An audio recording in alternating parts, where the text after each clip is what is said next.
actually got more expensive in the Tesla lineup of products. Also, Bring a Trailer auctions have seen some rock bottom low auction prices. But see what might be turning that around. Yeah, definitely.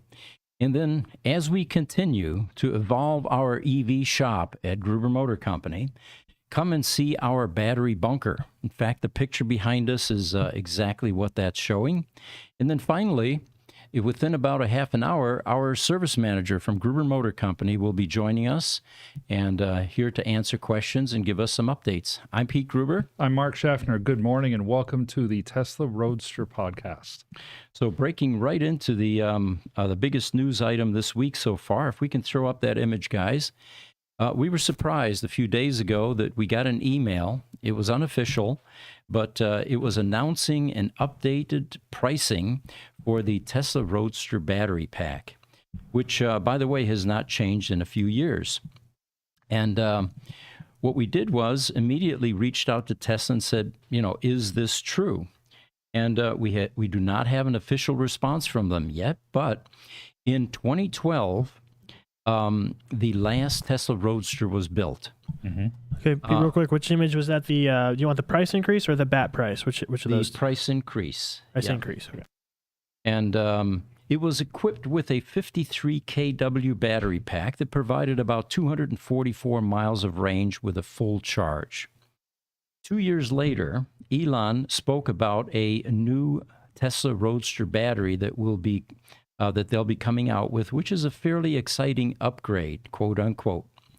Initially, it was touted as a 400-mile battery. That's quite a change from 244 miles. As it turned out later on, that was a bit optimistic, and it was actually more like 340 miles. But it was a 40% increase from what the old battery was, and it was $29,000. Now, back then, the only people that would purchase this battery were people that had either bricked their car, killed the battery, in other words, or people that wanted to do an elective battery replacement to get 340 miles versus 244, or were anticipating that these batteries weren't going to last forever and they wanted the newest, greatest, and fastest. Right, and with the lack of charging infrastructure that was out there, the whole idea of range anxiety was much more real 10 years ago than it is today. Very much so. And Tesla said at the time that they came out with this new battery is they are not making a profit at that price, and that it was priced higher per kW than the Tesla Model S battery. The fundamental reasons given were it was almost entirely hand-built, low volume, only 2 to 3 built per week. Now, remember, something as large as a Tesla Model S battery has some robotics involved. You have 7,104 cells in that battery, and each one of those has to be wired or connected to the bonding plates. And you have to do that twice, so it's 2 times 7,104. And to use human labor to do that gets very labor-intensive and very time-consuming. So Tesla has kept the price of this 3.0 battery upgrade, as they called it, for the Roadster, the same for 8 years since it was launched, despite ever-increasing costs. And most recently, they did an analysis, and they said they're going to have to change that price. Now, it's unclear at this moment precisely what the increase price is. This particular memo that we saw, which apparently was an internal memo that leaked, says $40,000. However, just yesterday, one of the service centers at Tesla quoted a customer for an upgraded 3.0 pack, $39,000. So we're not sure at this point precisely what it is, and everyone is currently waiting for Tesla to come out with an official announcement. And of course, there will be a lot of questions. What is the rollout on this? What happens to people that were in queue for the $29,000 battery? And how is the price going to vary based on location? Canada, for example. The speculation, and this is from an article, by the way, from Tesla Canada, which puts the price at nearly $55,000. And now that is going to be Canadian dollars, which means that they're taking both the extra shipping charge and the conversion factor from Canadian to US dollars into account. Correct. Correct. All right. So let me see if I can find that article for you. There were some good tidbits of information in there as well. Yeah, and while you're looking for that, you're right. It's rumor. It's getting out there. Yet at the same time, the fact, I think of two things. First, okay, Tesla isn't denying, but they aren't affirming. That Right. means that they're not free to really talk about it. But by not denying it, they're basically saying, yeah, this is going to happen. Also, and I mentioned this yesterday when the news was just breaking, this is not a bad thing for the Roadster owners when you take the long-term view. If Tesla was not interested in continuing to build these battery packs, they'd probably leave the price the same, wind things down within a few months and be done. Precisely. The fact that they're taking the time to analyze their cost, adjust their battery prices to help match their costs so that they can at least continue break even on it, tells me that Tesla is yet another affirmation of their commitment to support the Roadsters and the Roadster community. Good point, Mark. And, as we've discussed, we're a manufacturer. There are periodic reviews of bill of materials, labor costs, and price adjustments that are made. Yes, absolutely. So the fact that this was untouched for 8 years is also probably indicates that they were underwater even more by this time. Oh, yeah. At this point, I'm sure that they were. And if I were to venture a guess, I would say 3 or 4 years ago, Tesla didn't even think about it. They didn't care. They didn't think they were ever going to need to. Then they began to understand that there is a vibrant, active Roadster community out there in the world that has older batteries and wants to keep these cars on the road and driving. Good point. Jesse, if you could throw up another image, which is the, let's see here, the census image. And what Mark just touched on, a couple years ago or so, people really weren't sure how many Roadsters are left out there. I'm not sure that record keeping at Tesla was highly accurate because everything was focused on new vehicles. That's right. Oftentimes I heard about Roadster customers saying, I'm not in their system anymore, right? So what we started was a Tesla Roadster census program on our website, which allowed owners to basically register themselves, to notify us what kind of car they have, where it's located, what its disposition is. And if you take a look at the statistics there, we've got 1,649 accounted for Roadster VINs, 564, is that 64 or 94? 584. 84, okay, unaccounted. What that means is these were Roadsters that we're aware of, but we don't have information on yet, including VINs. This information has been public now for over 2 years. We've shared this with Tesla. And again, it provides a compelling argument that of the 2,412 Roadsters that were originally built, there's still a significant owner population out there that would be interested in continuing to purchase parts and, of course, upgrade their batteries. Otherwise, the car becomes undrivable. Right. And the whole idea that if you're hand manufacturing these batteries, you've got 256 Roadsters in the 3.0 queue right now, of which 87 of those are hard bricked. That's a lot of work lined up potentially. So it makes sense to make sure that the costs are set right so that they can at least make the money that they're expending. And then, of course, there's the final a program here which is yet to occur, and that is these battery packs are not going to last forever. They're going to go end of life. These packs, the 2008s, are 15 years old now. They're exceeding all expectations. And if I was Tesla, I'd be sitting there saying, you know what? We either need to scrub this program or beef it up tremendously because we're going to see a huge spike here shortly. That's exactly what I would think. All right. So let's catch a few questions here, and then we'll get into the costs involved in building one of these battery packs. And we have some expertise there because in the aftermarket space where we live, there's always a business opportunity when you have limited supply of anything. And these batteries, there was only one vendor all along. And we have put numbers to what it would cost to create or to recreate these packs in variations too, lighter, smaller, less range, more range, that type of thing. And we have historically said Tesla is selling these under cost. Yes. And they finally figured that out. Yes. So we'll go into the details here shortly. But in the meantime, we've got some questions and some comments. Instagram, the Wild Bunch of Wolves. Well, welcome. He says, hey, guys. Hey, Thanks for good joining morning. us. YouTube, Lester Marshall. Hit that thumbs up, everyone. Well, thank you. Thank you. On YouTube, George from the Watch Rich Rebuilds channel says good morning. And good morning, George. Glad to have you here. Also, another regular commenter on YouTube is Highlander. Hi, gang. I noticed where Corey Steubens and Monroe Associates went to work. Lucid, of course. That's public knowledge at this point, I think. I think that is as well. Mm-hmm. And that's probably also why he put the LOL at the end of it. Yep. YouTube, Stephen Rose says, have you heard of a startup battery company called One? Yes. They are claiming a Model S battery replacement that allows a 750-mile range.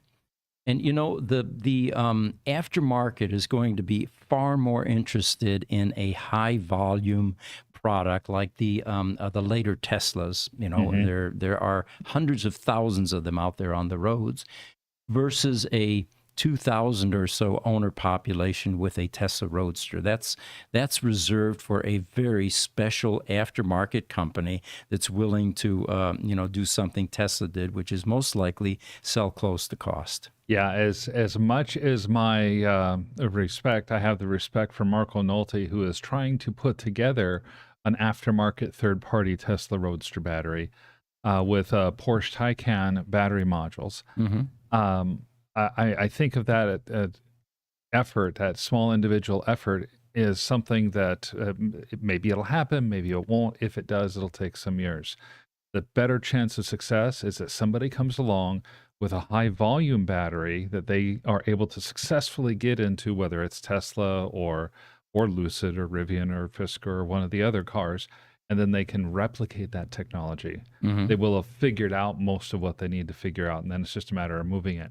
That company might be faster to get a Tesla Roadster battery than a small company like Marco Nolte's. And, you know, it's historically been the case that during the engineering phase of a product launch, it's very difficult to predict all of the costs because, you have redesigns, you have warranty issues, which is exactly why at some point Tesla figured out, wait a minute, we're selling the Tesla Roadster under cost. Right. This is not sustainable. Maybe that's why we're on the verge of bankruptcy. It wasn't until the Model S came out that finally things began to turn around. Yes. So let's talk about some of the labor that goes into these types of battery packs. Well, first of all, if it's hand assembled, you have 6,831 lithium-ion cells in a pack, that 1,000-pound pack inside the Tesla Roadster. You have to hand weld at least that many onto the bonding plates on just one side. Then you double that, and you've got 13,662 hand-welded connections for the fusible link wires because they fuse both sides of the cell, the negative and positive. Right. They use ultrasonic welders. Of course, it's a very meticulous, tedious process of welding each single one by hand. There are no robotics involved in the Tesla Roadster, and the fundamental reason is no one has the investment capital to spend a few million on robots for a customer pool this small. You'd never see the return on investment. Right. So that's the reason they're using hand labor. Now, what kind of labor are they using? Well, it's Silicon Valley labor, and Silicon Valley labor is 20% higher than most parts of the country. Yeah, I mean, here in Arizona, if you looked at the minimum wage side, the low side of the scale, Arizona is in the top 5 now in states with minimum wage. They're going up to $14.35 an hour. And yet we don't hold a candle to the minimum wage in California. Right. Cost of living, minimum wage, overall the wage scale is a lot higher in California, and that's where these are being manufactured. And then you have things like lease rates. Well, Tesla owns some of their buildings, especially ones they built, but in other cases they lease, like Lathrop, where these packs are made and where they're remanufactured. Well, the lease rates there are much higher than they are in other parts of the country. So let's take another item here. 6,831 cells, right? Cell costs are about $2 to $2.50 per cell. We've been trying to find cells that would be more cost effective, but then you end up losing performance. You've got less amp hour rating, Right. and you have questionable vendors. So for the quality level vendors that Tesla originally selected for the Roadster, Panasonic Sanyo, for example, early on, you're going to pay about $250 per cell. Well, there's $17,000 out of that $29,000. Then you have the production equipment. Now, here's an interesting story for you. A Tesla Roadster sheet, and you can see one right behind me there. Those little plates with the holes in them are those are called bonding plates. And each one of those little square or rectangular holes has an ultrasonically welded fusible link onto the plate and onto the cell. Well, you have to have machinery and tooling to stamp those bonding plates. And they're different because you have a series parallel combination. So you don't just have one size that fits all. But where the real expense comes in is in that black thing to the left of me. Is it left or right? Yeah, okay, I got that right because I'm seeing the opposite here, guys. Those are called clamshells, and there are two of those that actually hold the cells and the cooling jacket together and then have a thermal potting compound poured inside those to hold everything together. 3 years ago, we talked to the company that has these dies and these molds for this clamshell. And what they told us is that they inherited those from Tesla. They were originally built overseas, somewhere in Southeast Asia, and they were not the highest quality to begin with, and they had rebuilt them a number of times. And they were currently in such a shape that they could no longer be rebuilt. So we said, okay, what would it cost to have new dies made for this ABS plastic clamshell? And the cost for two of them came in at $254,000. Well, then you immediately go back to your spreadsheet and you say, how many do we have to sell in order to amortize that cost across a number of, the product? And again, this is part of where this cost comes from. Now, we're not sure whether Tesla continued to use those, or maybe they just finally gave up completely and they had to replace them, and they've got that expense, that additional expense in the dies and the molds. Then you have shipping crate costs, and we're very familiar with that because we gave Tesla one of our shipping crates about 4 years ago or so when they were getting back into the ESS pack production process. This was around 2020 or so. And there's an expense that's involved there. We actually then ended up making the support structure, which is a metal piece that that goes along with the wooden crate. We have 200 of those in stock right now, by the way, but there's a cost for those as well because you've got 14 gauge steel, you've got a welding process, they're highly custom. All right, so continuing with that, then inside the sheets, not only do you have cells, clamshells, bonding plates, but then you have a cooling jacket, which is pre-assembled. Every single one of those 621 cells per sheet, and there are 11 sheets, by the way. That picture, by the way, is a bunch of sheets in our battery bunker, and we'll talk about that later, that are now being kept on life support. These are basically donor sheets waiting to go into Roadsters to make the Roadsters function again. So you have this cooling jacket that's pre-assembled that goes inside. Well, there's a cost involved there as well. Then you have the potting compound, you have the chemicals, and you have the insertion process. Then you have shipping costs. Now remember, this is a 1,000-pound battery pack. And you have to ship it not just to the Tesla Roadster service center location where the pack's going to get installed, but then you have to bring the core back to Lathrop for to be remanufactured Right. because these the shells or the battery cases are not being reproduced. They're recycling those, and they need a core for every single one that they send out. Mm-hmm. So you have shipping in two directions times 1,000 pounds both ways. Then you have the service center labor to pull a battery pack. That is not inexpensive.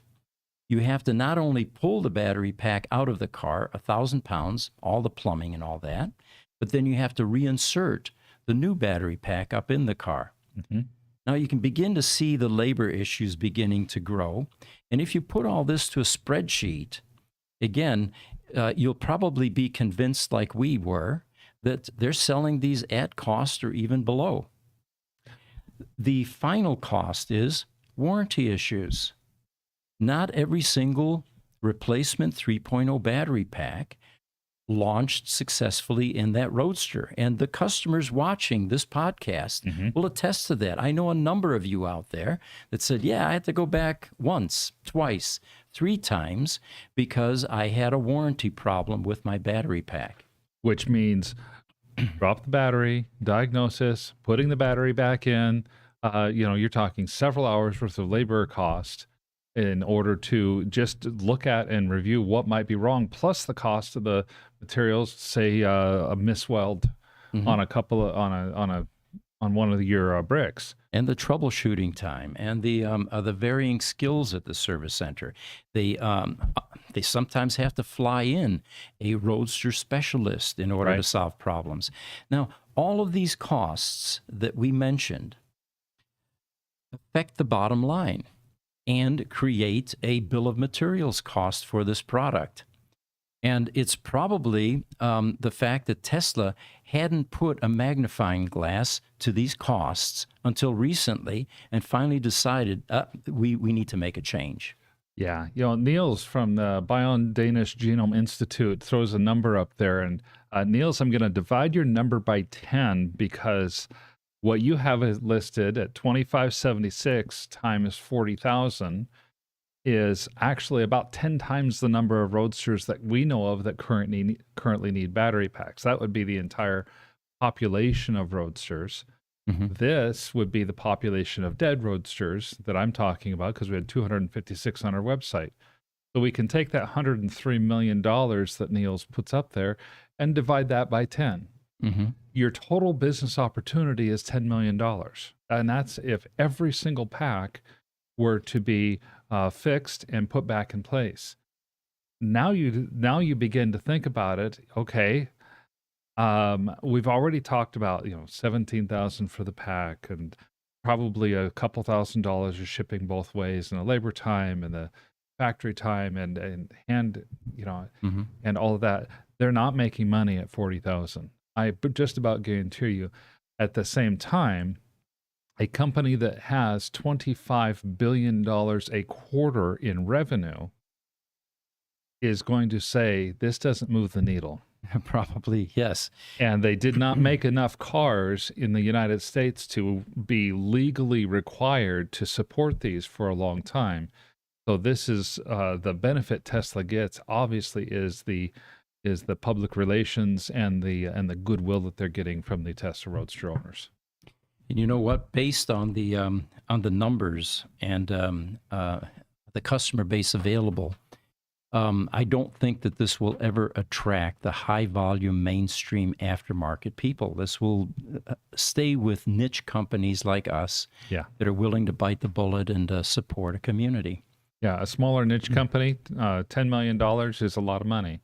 For a larger company that's going to be in the business to do battery rebuilds and hopefully sell thousands a year of these battery rebuilds, this is probably not a big enough opportunity for even that. Now, from YouTube, T. Barrera says, also, Tesla has to support the Roadster batteries. If they don't, hurt their brand, because then it shows that they will not support their cars in the long term when they stop making a model. You know what we've been saying all along, Tesla could easily say this is end of life. After 8 years or so, we're going to stop service. We're going to stop support. If you guys want to continue to drive Tesla, upgrade to one of our newer models, which is exactly the philosophy that we see in the critical power world. No one's maintaining 30-year-old component level UPSs or 10 or 20-year-old. So it'd be very easy for them to walk away from it based on industry standard. However, you have to look at it a different way. We've got the second generation Tesla Roadster coming out, which is a collectible car. You know, I doubt that's going to be a daily driver for most people. It's going to be something that a wealthy investor or a collector is going to tuck away in their collection and take to weekend car shows. So it's very difficult for Tesla to walk away from the support for their first generation Roadsters if someone interested in their second generation realizes that in 8, 10, 15 years or so, support's going to end. And I've paid $250,000 for a car. Yeah, I paid $250,000. I've driven my car 3,500 miles over the last 10 years, and boom, it's done. You're gonna get so much bad press.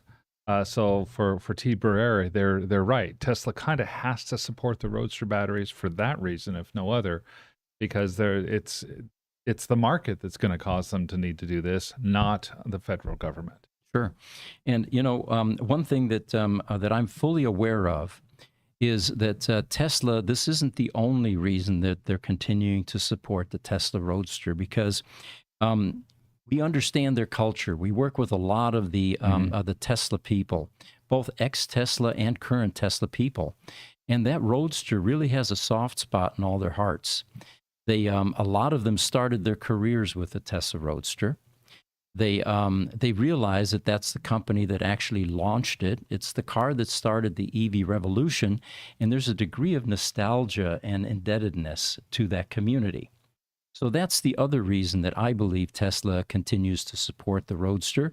And instead of scaling back support, which may be someone might deduce that from the fact that they're regionalizing service centers and not all service centers are accepting Roadsters. That's actually a good thing. As we've pointed out, why would you want to send your Tesla Roadster to a service center that doesn't have the skills anymore? So what Tesla has done is they have not only picked the prime locations where there is Tesla Roadster expertise, but they're continuing to train Tesla technicians on the Tesla Roadster. Right. They're continuing to buy back Roadsters for the parts that are no longer in production. So from our vantage point, we're seeing a hefty commitment to that product, including the fact that we're one of the vendors that supplies parts to Tesla for the Tesla Roadster. Absolutely. You know, when that buyback program first started, there was a lot of uncertainty and doubt in the community. And even Tesla was not talking very much about it. In fact, they were trying to kind of keep it under wraps almost, that they were even doing the buyback program. And it led people to think, oh my gosh, they're killing the Roadster. Right. And what we have found is that quite the opposite has happened. They have been using these Roadsters as a means to provide parts, as a means to train their technicians, even in some cases taking some of the better Roadsters and putting them into showrooms as a piece of nostalgia for people to be able to see. Right. And that is a movement that's continuing, it looks like. There's one in Massachusetts. We brought it up in the last podcast. It looks like Victor's here. We'll cover just a couple more things, and then we'll have Victor Vianis, our service manager, join us for question and answers. One other thing that we want to throw up here, guys, is the picture of VIN 77. This is a current Tesla Roadster that is for sale on the Bring a Trailer site. And Bring a Trailer has actually had a really poor track record selling Tesla Roadsters over the last few months. In fact, the lowest one was just a couple of weeks ago. They actually had an R80 Tesla Roadster, which means it's got the upgraded battery pack. Somebody spent $30,000 to put that into the car. And that car sold for $84,500. Now, somebody stole it. Somebody got a hell of a deal and all that. Yeah. But the one prior to that on Bring a Trailer wasn't much better. And we were concerned. We have our Roadster matchmaking site, and we're at least 20, 30% higher in terms of asking prices. But it looks like Bring a Trailer has redeemed themselves. And this particular Roadster has 2 days left at the auction. It's already up to $175,000. It's a 5,000-mile 2008. It was a brick car that came from the Peterson Museum. And the Peterson folks came to us in March of this year. And they said, we'd like to get this car running again because it was bricked. Mm-hmm. And we took some log files. We determined that it was bricked much longer than a recovery window allows. And we told them their best option is to go to Tesla and to register for that replacement battery pack, which they did. And since Franz von Holzhausen is a patron of the museum, it looks like they were able to get something that most people today can't get, which is a 2.0, 1.5, 2.0 remanufactured battery pack, which is still 53 kW, but yet it's a functioning pack with some warranty from Tesla. And I believe it's 12 months in this particular case. I think so. And in reading the comments underneath this listing, the seller did say the reason that they wanted to go this route was to try to keep everything as original as possible. They understand and realize the collectible value of this car. And even something as potentially acceptable as the R80 battery pack would potentially devalue the car because it's not the original pack. Mm-hmm. So it looks like low mileage Roadsters and Signature are beginning to take off again. And if you like those, we've got some for you that are going to become available for sale here shortly. It'll be interesting to watch this. I predict this will be a $200,000 car by the time it's done, or plus. I think it's going to be on the plus side of that. There were at least one person, and I think possibly two people, that were saying, guys, you might as well just go home because the big boys are going to bid on this one. Right. Now, the remanufactured battery pack, the 53 kW, what we don't know is, are these used cells? Are these, donor from the donor packs like what we do? Are these aged cells? What is the projected life expectancy of these? But the cost was very attractive. Remember, we're looking at $39,000, $40,000 now for a 3.0 pack. Right. Versus just about $15,000 for this remanufactured pack. And as I noticed, one of our customers piped up immediately and said, how do I get one of those instead of that $40,000 pack? Oh, right? yeah. Well, Most it looks definitely. it looks like we have Victor here. Victor, do you want to join us? And I'll give you some quick background about Victor. Victor has been doing a stellar job of keeping things running at Gruber Motor Company. There's a chair there for you. This is unrehearsed, unscripted, so any of you have questions, go for it. We'll clear a few here before we get started. He'll get hooked up. George says, good morning. Nils, how you doing? And he also, George asked, can I put the OVMS system in my 14 Model S? I asked because my car has been rooted, so I can't use the original Tesla app. You reach out to Mark Webb Johnson, but I think the answer to that is yes, because when we were talking to Mark Webb Johnson a few months back, he talked about how his OVMS system, they use it for Audis, they use it for Roadsters. He had a half a dozen different models of cars, not even all Tesla. Mm-hmm. And the other fact is they plug this into the OBD2 port. Mm-hmm. Okay. So I believe any car that has an OBD2 port, which is pretty much any car made from 1996 later, could potentially use OVMS. Right. And then, Nils points out, morning, I changed my name to Nils, and then George says, well, I'm still George. All right. So, Victor, your mic might be muted. You want to press that button. Yeah, give us an audio check. Hello, hello. Oh, he's there. There we go. Well, again, I would like to introduce Victor Vallanes, and we're open for questions here. And one of the first things I wanted to ask you, what do you like most about working at Gruber Motor Company? I think that's an easy question, is all the eye candy that I get to work around with.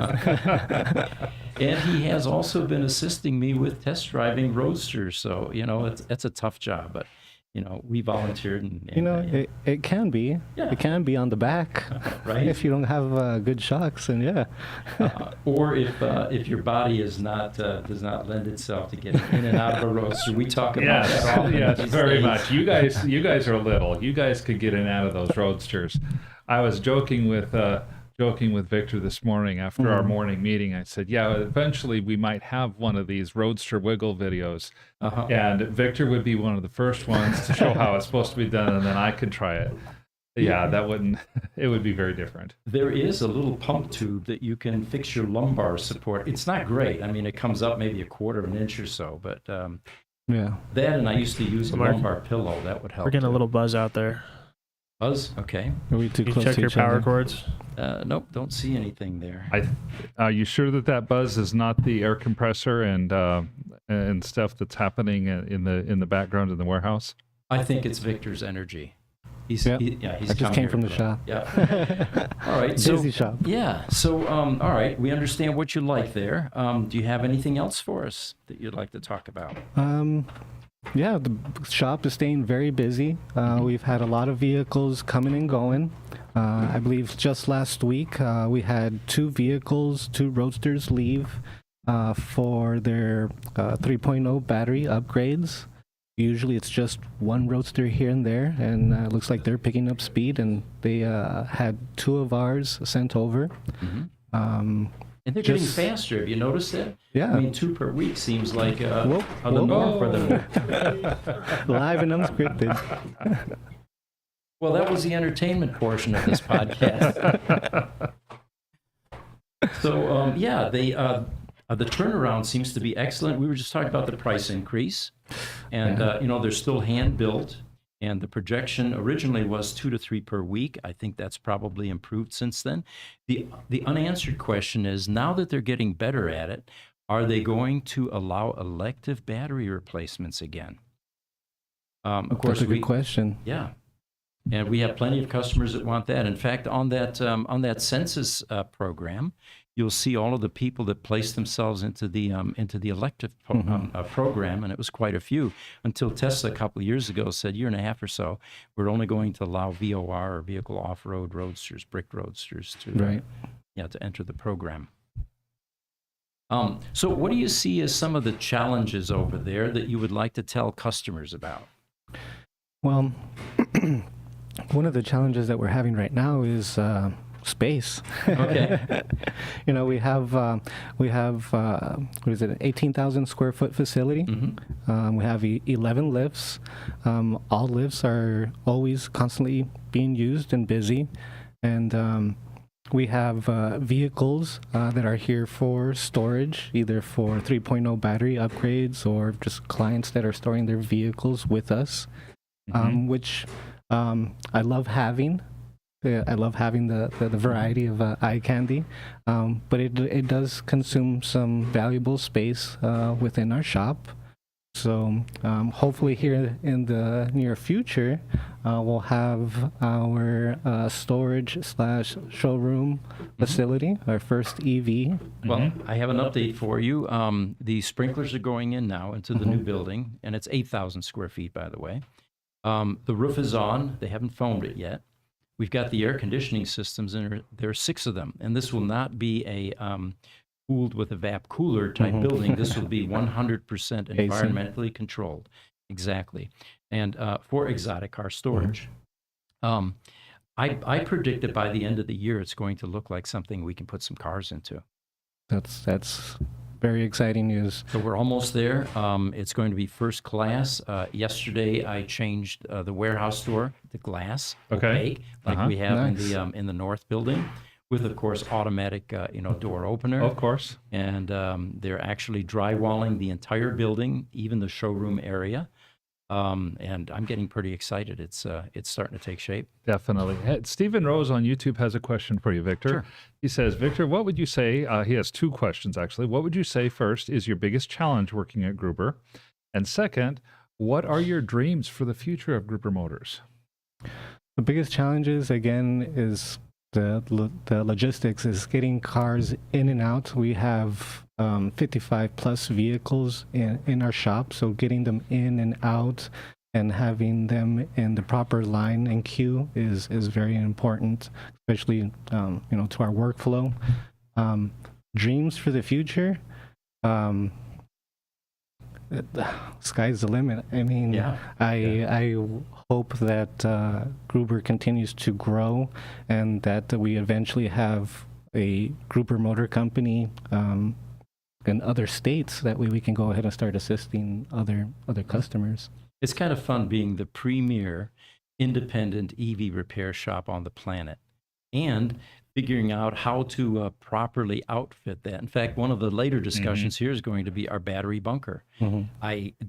This is something that every EV shop should have. And we're going to show you why in this later discussion. But it's fun being, again, a trendsetter, being in a leadership position, and teaching all the other guys how to do it. Absolutely. Most definitely. It looks like Herbert Buder is joining us from Germany, Düsseldorf. He says, guess Tesla will collect with the rebuild for the Roadster batteries, also experience how to do with the S model soon. There, the volume is really high. The Tesla Model S remanufacturing, or the battery, the remanufacturing, seems to be going through some recent modifications. The supply, I've heard from customers, isn't what it used to be. Now, that could be because the demand is higher, not that they're scaling back. But I, like you, believe that Tesla is learning a lot from this experience. And with the later model vehicles, I believe robotics are involved in the battery production, and hopefully that transitions into the remanufacturing process as well, which should keep the prices more reasonable. Yeah, I'm hopeful for that. I know some of the customers, they give mixed reviews. Some customers will go online and they'll rave about the remanufactured battery they got. They'll be happy that they got something for sometimes as little as half the price of a new battery. Other customers say, oh my gosh, I have an 85. I wanted a remanufactured 85. And what I got is, they say it's an 85, but it's giving me 150 miles of range like a 60 would. Right. Yeah, I've seen that too. And so it's definitely mixed reviews out there. To me, I'm thinking, okay, well, Tesla's learning just like the rest of us. This is the first major car manufacturer that has electric vehicles that are as old as the Model S or as the Roadster. Right. One of the questions for Victor should be transport issues. And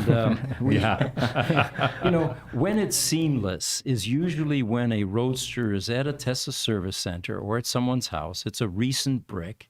And, we can get a transporter there within days to pick that up and bring it to us. The levels of a complexity begin to enter when we have a locked Roadster. And that's why we encourage people, as soon as your Roadster starts chirping, you haven't noticed it, you haven't charged it, and it starts chirping and complaining, that's the time to take some immediate steps. Put that thing in tow mode, pull that service plug, get that log file to us. We can tell a lot from that. But if you miss those steps, now you end up with a locked Roadster. Now the transport complexity begins to increase.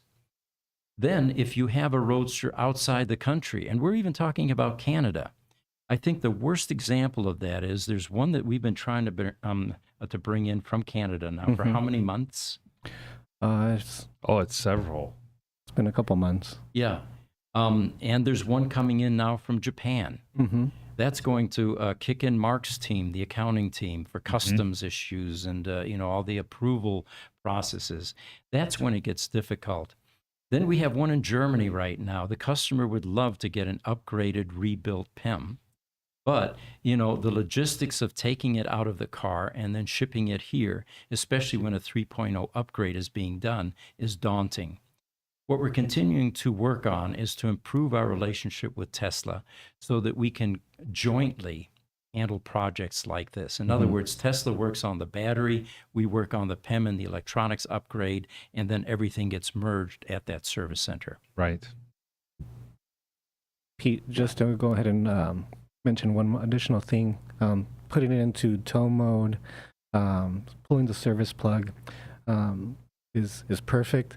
One of the other things that we run into problems is getting it moved to a proper location where transport can easily pick up the vehicle. Right.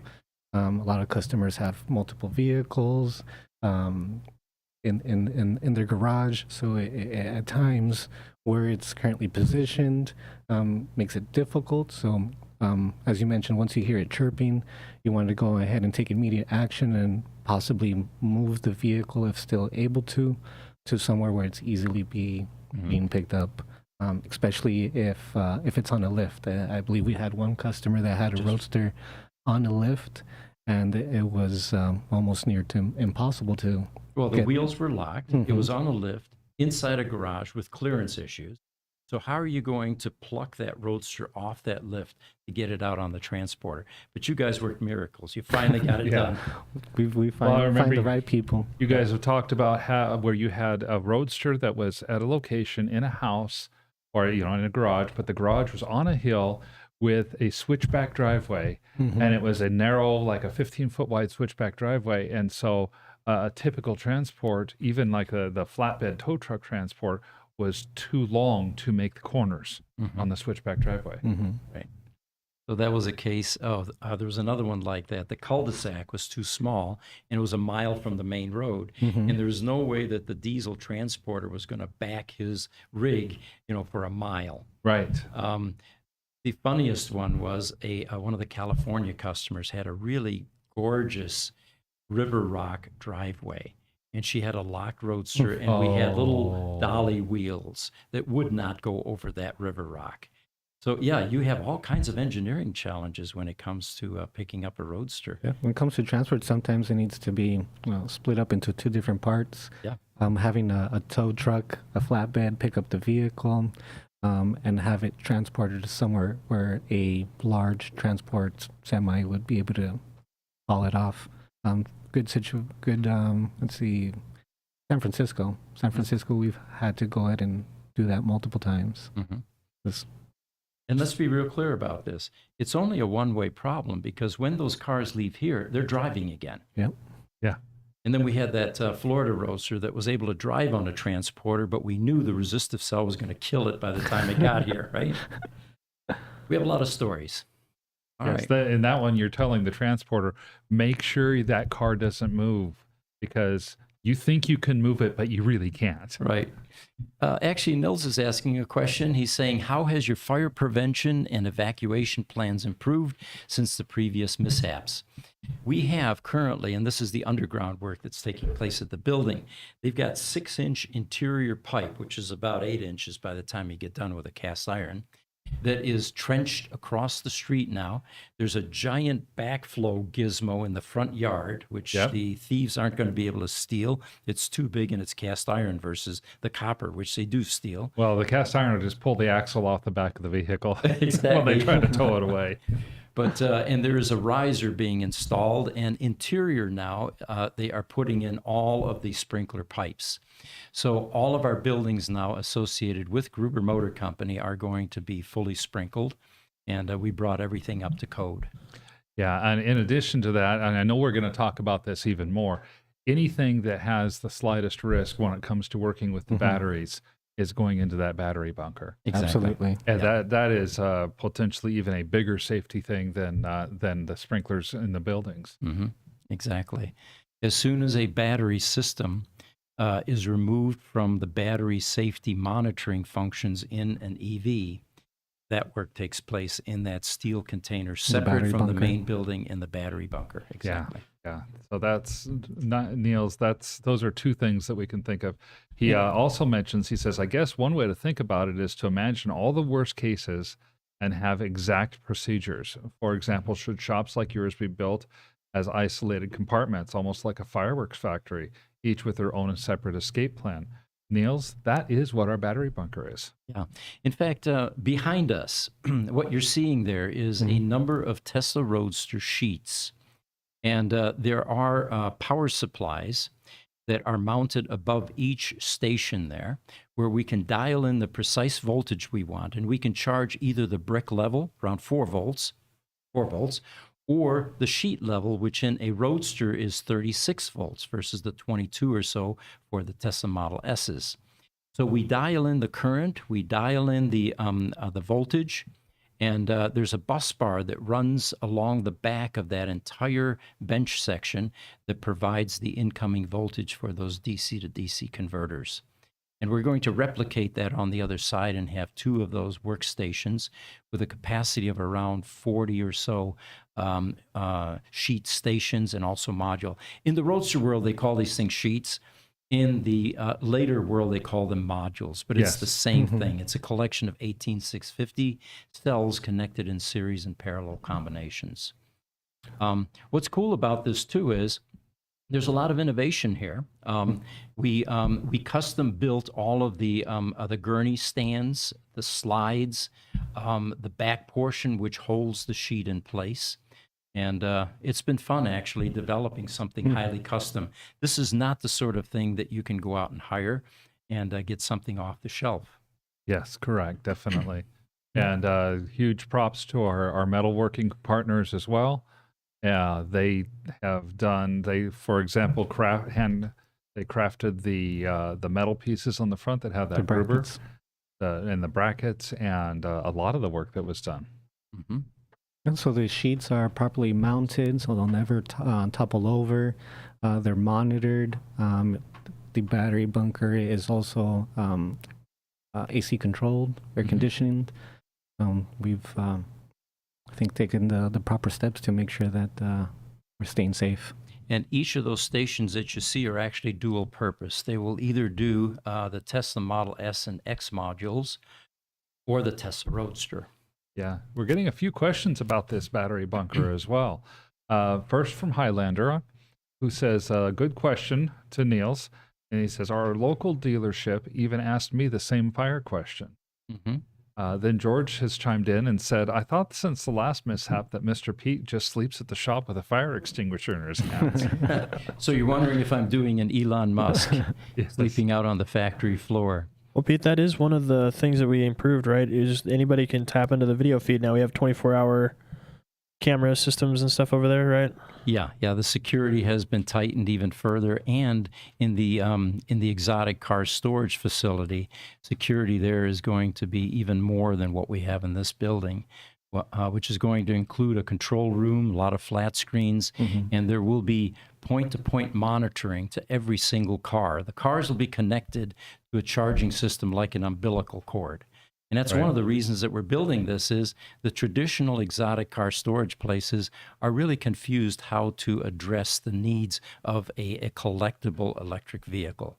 And Roadsters are really going to be the first collectible EVs of any consequence. You know, you might find a 1907 Baker somewhere in a museum. Well, that's going to be very specialized in terms of charging and such. Right. But your Founder Series Model S, maybe the first few Lucids, the first of these Roadsters, or really many of these Roadsters. A lot of them are going to be collectible. And in the control room, it'll be fully staffed 24/7 with 24/7 security and, of course, monitoring. And that same information will be available to all the customers that have stored their cars there. Right. Stephen Rose said, if I wanted to install an automotive fire suppression system on my EV, do you recommend any fire suppression that would be effective? An automotive fire suppression on the EV. Well, first of all, EV fires are highly infrequent events, although the media would like you to believe that it's commonplace. I don't know whether a preventive measure for something that's that infrequent is a sound strategy. As far as what you could do, the preferred method of extinguishing multi-cell 18650 lithium-ion fires is copious amounts of water. And I'm not sure without having a direct sprinkler feed to your home, you could ever get that quantity of water in your building. Yeah, I think you're exactly right. What we've heard from other engineers who have expertise in lithium-ion batteries, they tell us that the lithium ions As they burn, they oxidize. So that means they're creating their own oxygen. Putting a lithium ion battery fire out is less about putting the fire itself out and more about cooling the battery. And cooling the battery involves copious amounts of water. YouTube, Ramon Hurt, he is a Tesla individual. He says, I worked in the Tesla reman battery for about 5 years and never once saw a fire. At the end of the workday, however, the battery packs in varying states of repair are only covered in fireproof blankets. It's probably the same type of blanket that we see on top of the Model S battery packs. Yeah. Sure. And we've even seen videos online of fire suppression blankets being put on battery packs. Again, if you can suppress the heat, you're going to slow down the fire. You're not going to stop it if it catches fire. But that's another thing about the lithium batteries, and I know we've have other comments coming up about this. A battery doesn't spontaneously combust instantly. If a battery is going to go into a thermal runaway, there is a process that goes. And the kind of monitoring that we're going to be doing, then I think we even do right now on a lot of our batteries, is such that if a battery is started to get into a danger zone where it could be going into a thermal runaway, we will know about it long before that thermal runaway actually starts. Right. There has to be some event, puncture, overcharging, for example. Yeah. Those are the things that would trigger. But we have never seen a dormant battery, stored battery, self-combust or ignite. No. And in fact, you don't even have to look at lithium ion to talk about that. Sealed lead acid batteries, standard lead acid batteries are known in the automotive world and in the stationary power world to go into a thermal runaway condition where they eventually catch fire. That never happens spontaneously. There's always a reason behind it. There's something that's feeding that battery that's causing it to generate the heat. Something went completely wrong. Yeah. Right.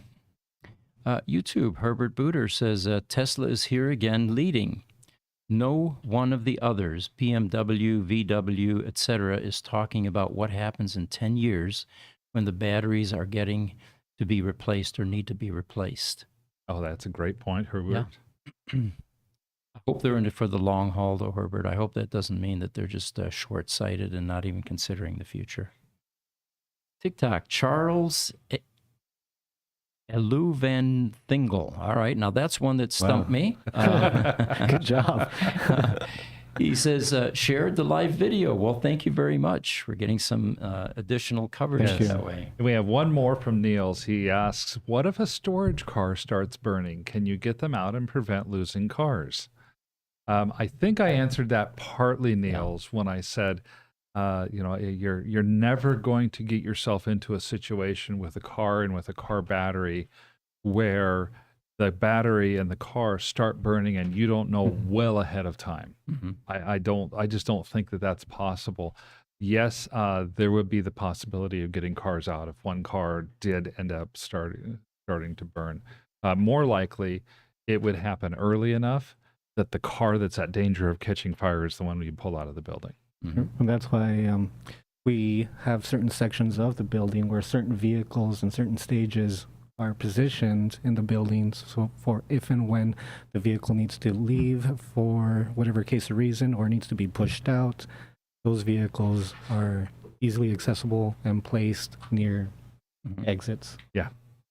Now, Victor, you've got a highly competent staff there that I'm impressed. They continue to evolve. They continue to grow in skills.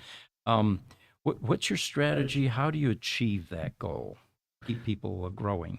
Well, first thing is when we're hiring, we put a lot of effort into hiring the right person. Right, we screen carefully. The right person that is wanting to come to work because they're interested, they're invested in the company and not just here to work and clock out at the end of the day. Yeah. So everyone at the shop is interested and motivated, self-motivated, because they know that what we're doing is ahead of the game. We're the leading company. So they're wanting to do their own breakthroughs, their own modifications. They have their own ideas that they bring to the plate, and that's all self-motivated because they love what we do, and we have just a great team morale and environment. And they see a future in it. I help with the recruiting. That's why I'm chiming in. And, you can hire a couple of things. You can hire skills, which is usually on the resume. But for me, what is more important is that passion, that commitment, that eagerness to learn. Why are they getting into this business? And the right people, I think, that will succeed at Gruber Motor Company are the ones that see this as development of marketable skills, excited about the new technology they're working on, and transitioning from the other backgrounds they came from into something that is more sustainable, that gives them a future career. Well, and the simple fact is you've got people that need to understand that they're not going to have all the skills that they need when they come to this job. You have to get the passionate people. The skills we can train, the passion, we can. It's harder to get. Attitude, passion, commitment, those are things you can't train. Exactly. So I notice you cross-train a lot. Yes. Tell us about that. When we have a new tech come in, we have them shadow, and even tenured techs that have expressed, again, interest in moving on and getting their hands on a different portion of the vehicle, have expressed interest in learning certain services. So we'll have a senior tech perform a service with a trainee, and they'll shadow and review processes and go ahead and start working on the vehicles while being monitored by a senior tech. So a lot of shadowing, a lot of cross-training. In-house training, yeah. Are you finding it difficult to transition some of the mechanical-minded people into the electronics, or is that beginning to bridge as well? No, we're still having a little bit of difficulty moving on to that portion. Yeah, certain techs are comfortable with what they know and what they're comfortable with. Certain mechanics aren't comfortable with the electronics portion, but we have a room for every tech. So we have teams. We have teams that we can benefit from their skills and comfort levels. So they complement each other. Yeah. I've noticed too the level of organization there. Every car has a folder attached, and we track history. And you've got a CRM system, the EMC Telemagic system, which by the way makes it very handy for us. Not only do we have all of the information about your car, but previous work that was done. And we also, as we get cars in, we will back up your car, just like a computer. Yes. So that the vehicle management system, should it corrupt at some point in the future, we have a working model for you that can be reloaded in your car. Yes, and that can be and has been in the past extremely valuable. Yes, yeah, we've used that. Or if it's a similar VMS or firmware to another car, Yes. That's been something we've used as well. All right. So getting into the battery bunker then for a moment, if we can bring up a picture here, guys. Is Jesse there? He's not. Okay. All right. All right. We won't bring up the picture then. Let's go into something else then. In the community, we have a lot of volunteers in the Roadster community. And one of them was, and Jesse, if you can bring up the mirror picture. We sold a mirror to a customer. It was a Roadster mirror.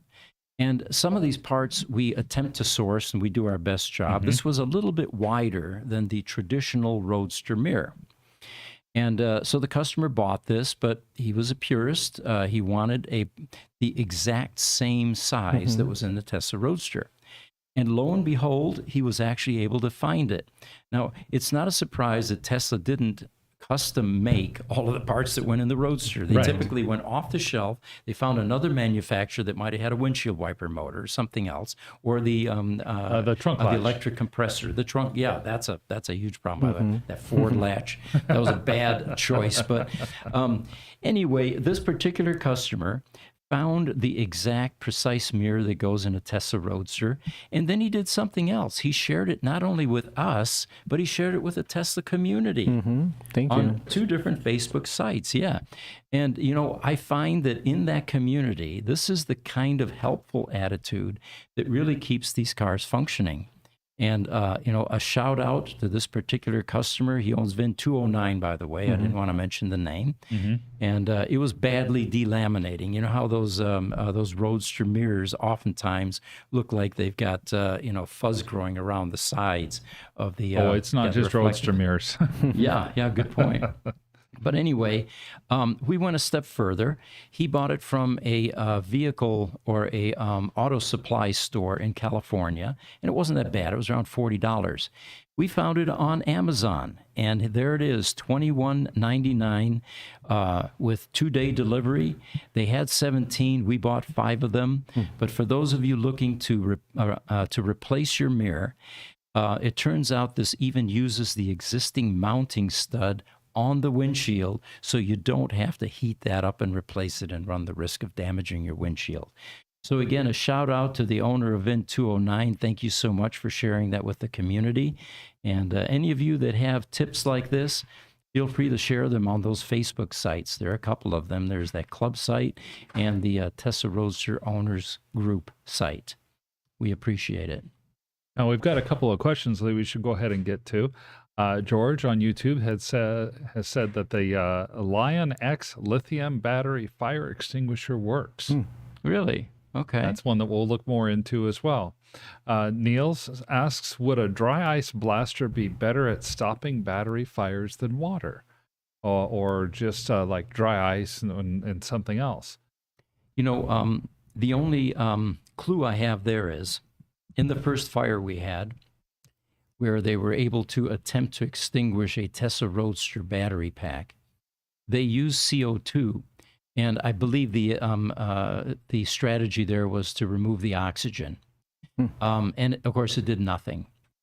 I don't know about dry ice blaster. There's probably some research that can be done to address lithium-ion fires.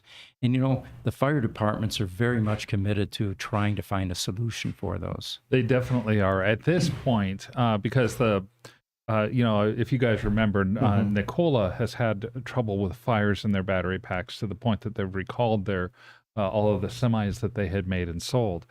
And Phoenix Fire, the battery fires happened down in Tempe, Arizona, and the Phoenix Fire used the same type of strategy that I've seen them use on other lithium fires.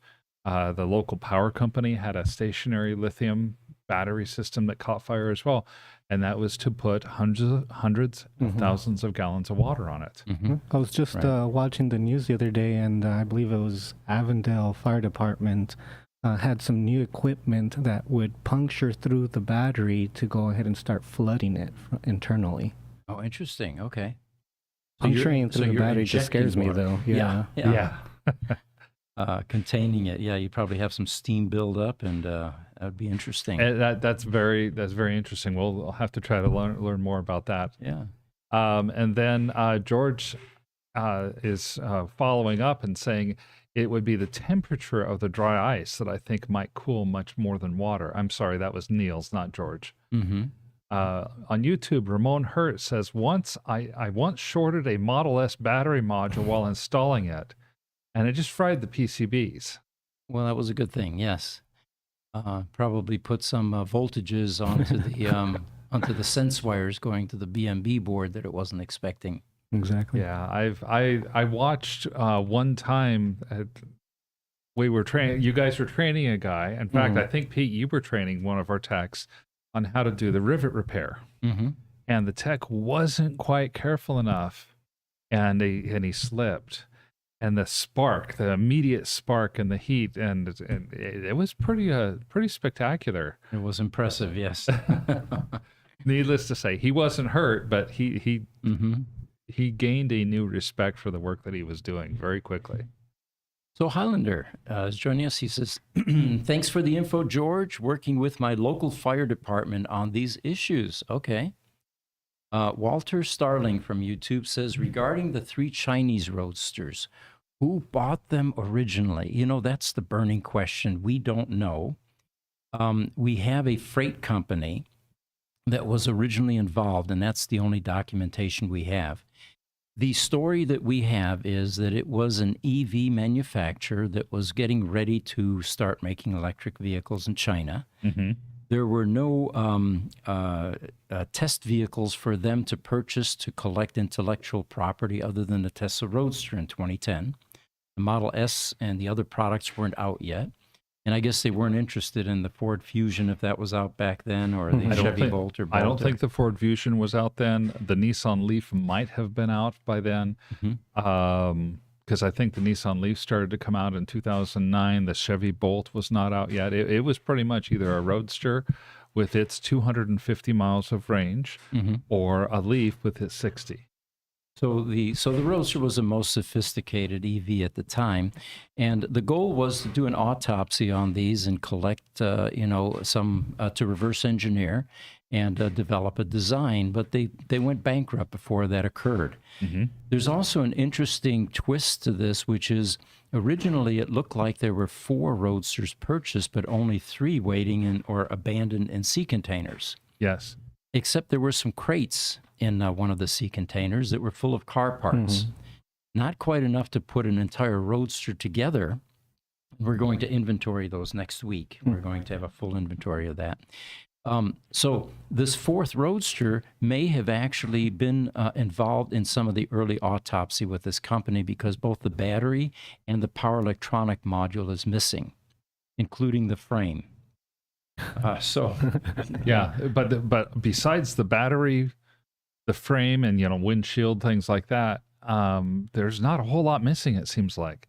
He also Walter also goes on to say, if the cars were bought in full and all the storage fees paid for well over a decade, how were you able to ship them to the U.S.? Well, the storage fees went into 6 figures. Let's be clear on that. 13 years of storage. Yes. The shipping into the U.S. required, customs clearance. That's something Mark actually worked on quite a bit with the sellers. Yeah, and in this case, the sellers made it very easy. They got a customs broker who was experienced in automobile shipments that were in between countries, and we actually did not have to do a lot. We offered our services and help, said that we had some experience, and they said, you know what, we think we got it. Okay. So in this case, we did not have to help a whole lot. And then the final question is, did someone in the U.S. purchase them? Yes. It's an Oklahoma customer. Or some other arrangement was agreed on with the party in China. The party in China that abandoned them is no longer accessible or available to our knowledge. So they were not involved. The storage fees were paid to the dock.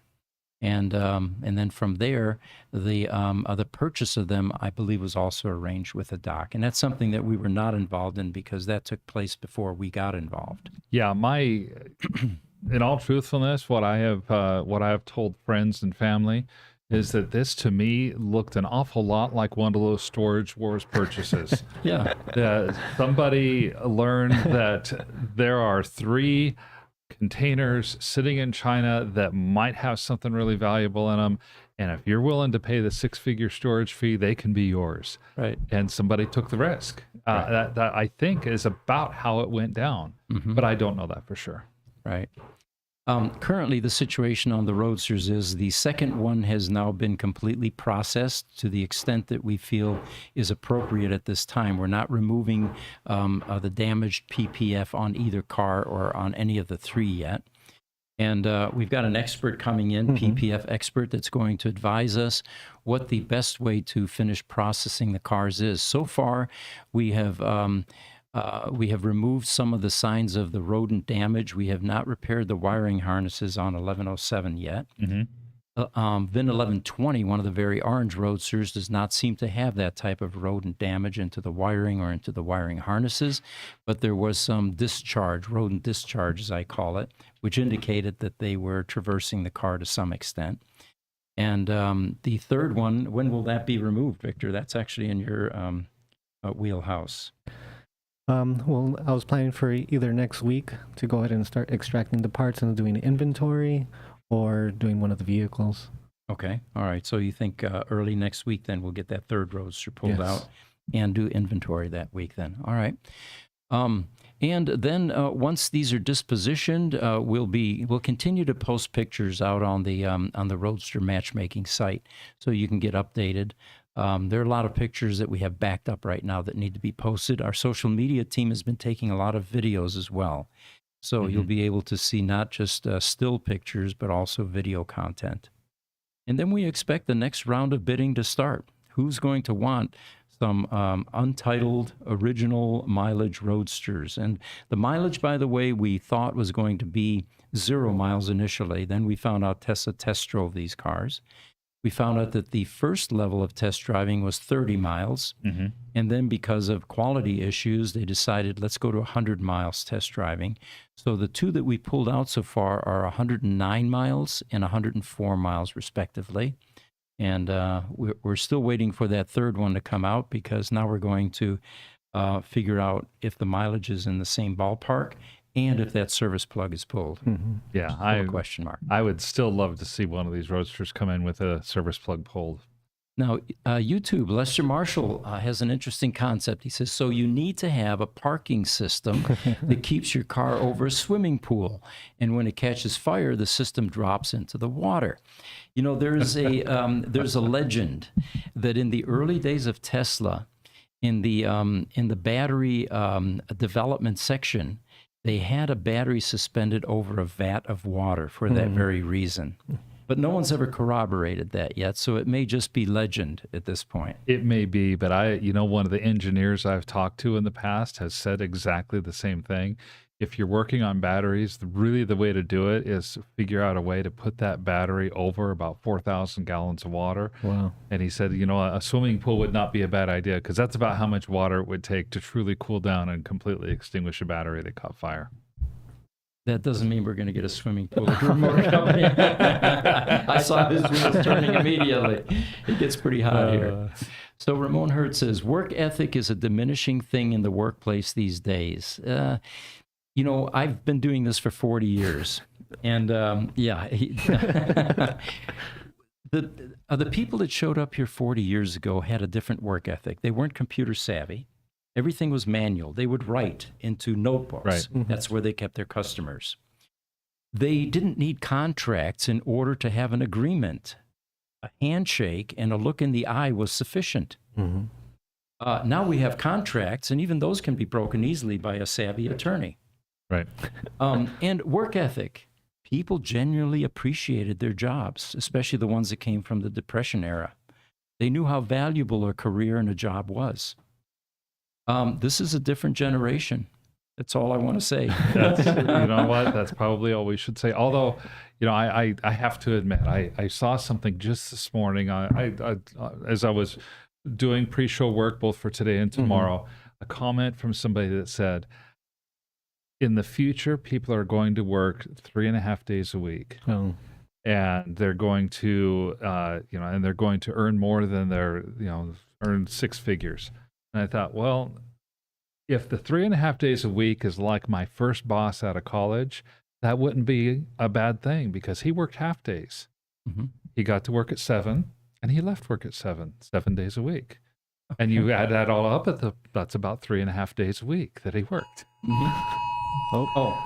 This, guys, is a federal test for the cell phone alert system.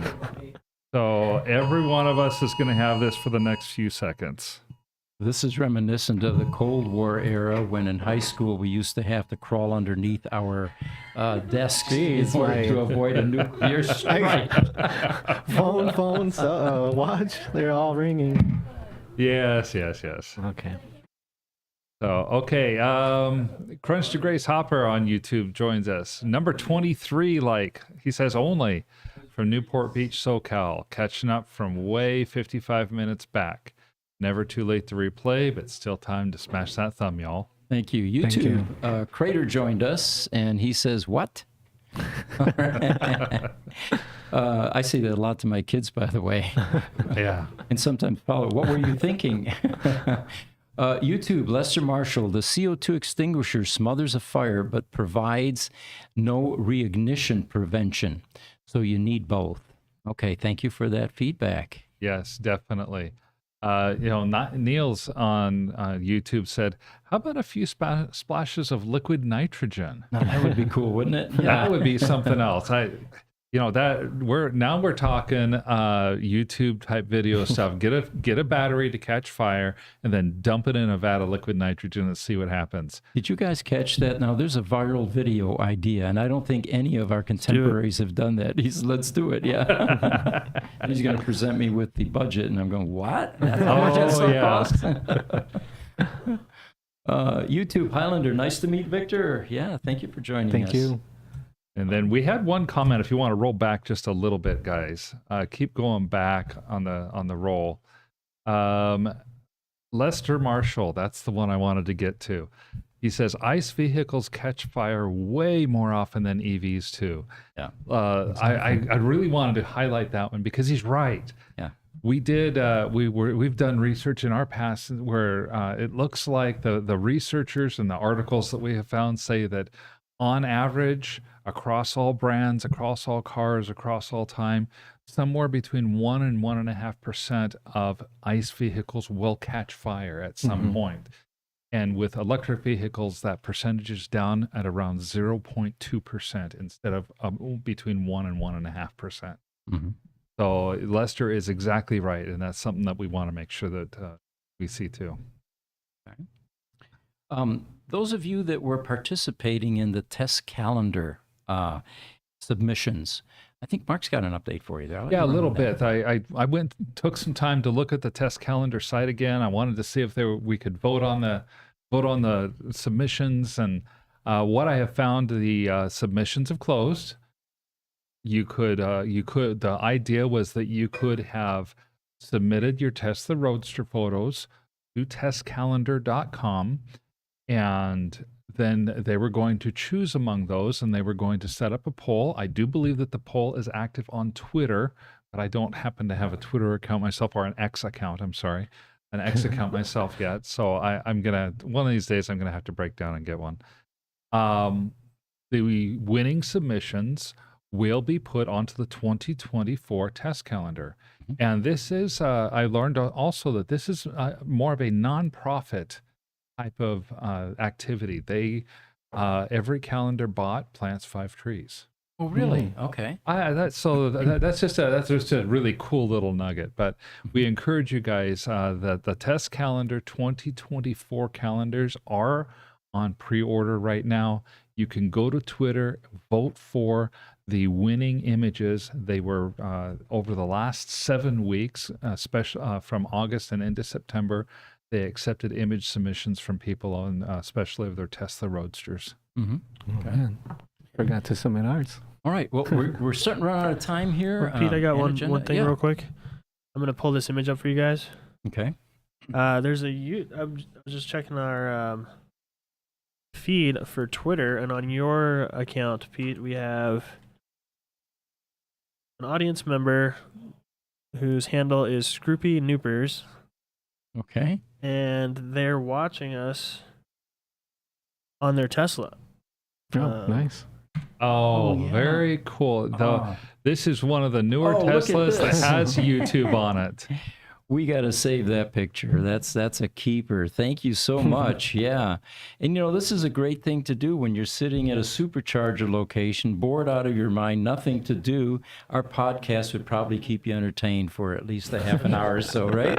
Oh, Jesse, thank you for bringing up that picture. That is just incredible. I'm so happy to see that. Actually, I want to get a picture of that. I was going to can say, you guys if do he's that? if he's still watching right now, Yeah. I was going to say, if he's still watching right now, he's got Teslaception going on. Yeah. Boy, isn't that the truth? And this is going to be one of the latest updates on the Tesla Model Y, I believe, and Model 3. Allows them to download and watch YouTube videos while they're in a charging station and charging. And so they turned the YouTube video to us. Well, thank you so much, and for joining us. Victor, do you have anything else for us before we close?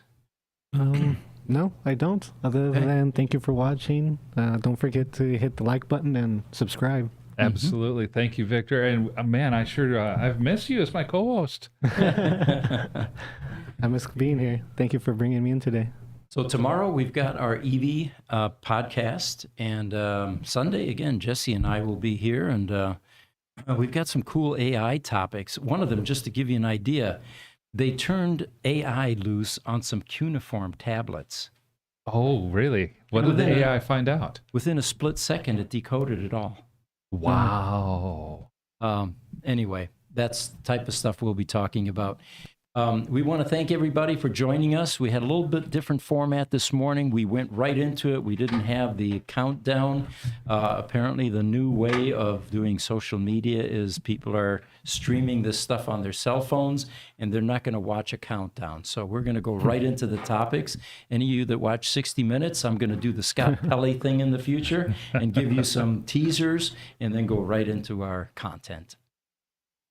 Well, take care. Again, on behalf of all of us, you, the audience, make this work. We appreciate you very much. Thank you. Thank you.